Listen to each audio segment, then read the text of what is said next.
Luma World has a title I found, and now I want to tell you a little bit about it. Galaxy Raiders. This is for 2 to 4 players, ages 9 and up, and should take you about 20 to 30 minutes to complete. Humans have entered the space age. As Commander General of your space fleet, you are in charge of finding and capturing new planets and moons. But you must use all your powers to defeat the other Galaxy Raiders. Ready? Time Warp activates! In Galaxy Raiders, players are in charge of finding and capturing new planets and moons. On your turn, you roll the dice. Using the operation you roll and any 2 number cards that you have, you must capture a number position on the board. Once your cards are played, they are discarded. Pick up an equal amount of cards from the deck.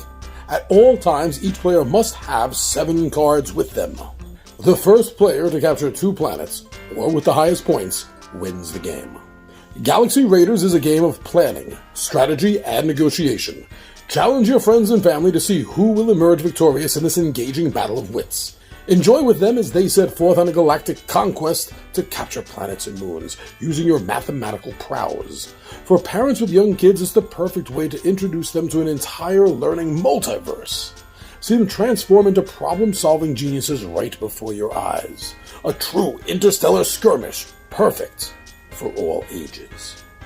Well, there's a lot more from the publisher. It really gets into turn-by-turn action. I kind of cut that down a little bit to give you an idea of what this is. So there are not a lot of games I talk about that would fall under educational, and this kind of does for kids.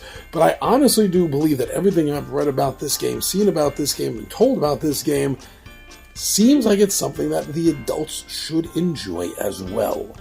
And that's a great bonus. I mean, we'll play any game with the kids to get them to play a game, but sometimes you really wish you were more into that game, don't you? This could solve that problem. I mean, come on, it's a sci-fi game. I love sci-fi as a subject, as in stories, and in games as well. So to see the time that this game takes to play is really quick.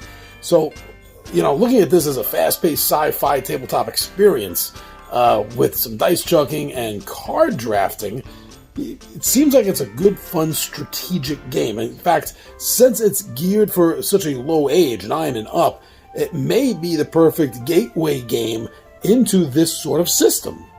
And they say that the rules are very light, they're easy to learn, and fast to teach. The game also has a quick setup time, everyone says. So you put that all together, and yeah, it kind of adds more to the weight that this could be a good gateway game for sci-fi, deck building, card chucking, exploration, and come on, let's face it, it sounds a little bit piratey also, doesn't it? So this might be what you're looking for if those are some of the points that interest you. Now, I've also seen talk about high replayability with this game, which is always good. We're always looking for that in games, especially the ones we enjoy, right? And one of the things that it points out that I've seen said by several other places, several other people, is the fact that it uses this crew deck, that you're building your crew from a crew deck, and each crew member has their own unique abilities, powers, things that may bend the rules a little bit here and there, allow you to do something different. So depending on how you put your ship's crew together, will alter what you can do, and therefore add to the replayability of the game. Sounds great. I'm loving it. I gotta say, the artwork looks really good, too. I'm really impressed by the artwork.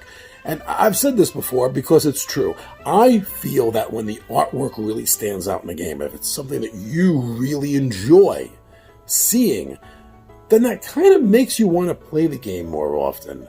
It's going to hit the table more because you want to see it. And the artwork in this is really fun. It's really engaging, and it's thematically perfect. I mean, the art that I've seen in this definitely does take you and place you right in space. You can't get away from that thematic feeling. The art is great, and I'm loving looking at it.